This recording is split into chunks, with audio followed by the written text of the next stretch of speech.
How you doing? I'm hanging in here. How you doing? By anybody's definition, Al Wynn is a liberal Democrat, well matched to his district.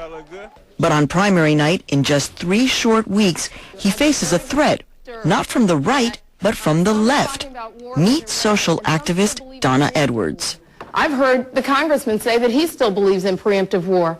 Now, as for Ms. Edwards' comments about preventive war, I would only ask that she not make up quotes for me. 70% of Democrats got it right on Iraq. But our congressman got it wrong. Wynn may be a liberal, but Edwards says he's not liberal enough. All evening, she hammers away at his vote to give President Bush war powers in Iraq. He voted with George Bush to get us in Iraq. She accuses him of being too cozy with big business and too willing to compromise with Republicans. A package that benefits insurance companies at the expense of regular people, and that's what the congressman did, and he was one of only a handful of Democrats on that. Now, Ms. Edwards jumps up and she starts talking about steamrolling and bankrolling. Well, now, what am I doing? Am I helping them with the bankroll, or I'm rolling over them with the steamroller? This may feel like a local squabble between Democrats, but it's the cusp of a much bigger story, one that is all about the future of the Democratic Party. Partisans from outside District 4 are trying to push Democrats to the left. In the audience is Matt Stoller, an influential liberal blogger. Al Wynn is experienced, and he has been successful at delivering for energy lobbyists and for telecom lobbyists, and he did vote for the war, and he was effective at getting the war started. I mean, I think it's true that experience helps you do things. It's not true that experience helps you do good things. Stoller writes for the website openleft.com. He's wired into a nationwide community of online progressives who are turning the old campaign model upside down. They're using the web to drum up support for Donna Edwards and several other self-described progressive Democrats who are taking on the party establishment. February 12th, we have to work very hard in the next few months so they can give a rousing victory to Al Wynn and return him to power. Last fall, when Speaker of the House Nancy Pelosi turned out for a fundraiser for Al Wynn, a coalition of online progressives, led by Matt Stoller, decided to let the party know they were not happy. That was a slap in the face to Democrats and to activists who are frustrated with conservative Democrats like Al Wynn, who enable Republican policies.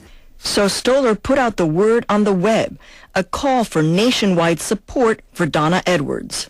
We did a fundraiser online for Donna and raised her about $100,000 from a couple thousand donors as a way of sending a signal to Speaker Pelosi and Democratic leadership that we really expect them to do a better job than they've been doing. I'm Donna Edwards, and I'm running to bring change to Congress. Since then, online campaign commercials have shot across the web. People from all over the country, many of whom have never even heard of District 4, have poured more than $300,000 into Edwards' campaign. I mean, with Democrats like Al Wynn, who needs Republicans? Hollywood personalities like Barbara Streisand and Danny Glover have endorsed Donna Edwards. And just this week, MoveOn.org issued an action alert calling for progressives to raise $90,000 more so that this anti-Al Wynn campaign commercial can get on television. Vote February 12th. Hi, I'm Donna Edwards. I'm running for Congress. All this is taking the local out of local politics. I think, what folks around the country want is to know that there's a voice in the United States Congress that's willing to take on both the Democratic Party when it's appropriate to do that and also take on special interests. And it doesn't matter whether you come from Idaho or Iowa or Kansas or right here in the state of Maryland in the 4th Congressional District. Wynn might say he's done the same thing, and he's a Democrat. Yeah, but you can't say that you're standing on the side of ordinary people when you vote to give tax subsidies, billions of dollars, $14.5 billion of tax breaks to oil and gas companies. Al Wynn's campaign has raised at least $600,000, according to OpenSecrets.com. About half of that money comes from political action committees, and the majority of those PACs represent the interests of big business. This Democratic Congress has done more to enable Bush than the Republican Congresses before him.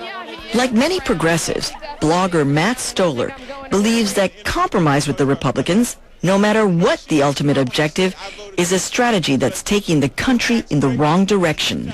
I mean, if you're willing to compromise on core values, then with people who operate in bad faith, then you will always be ruled. You just will never get anything done. And what Stoller thinks matters. On his website, he keeps track of Democrats he calls Bush dogs, who Stoller says voted the wrong way on key pieces of legislation in recent years. So far, 4 Democratic incumbents, including Wynn, are being challenged this season.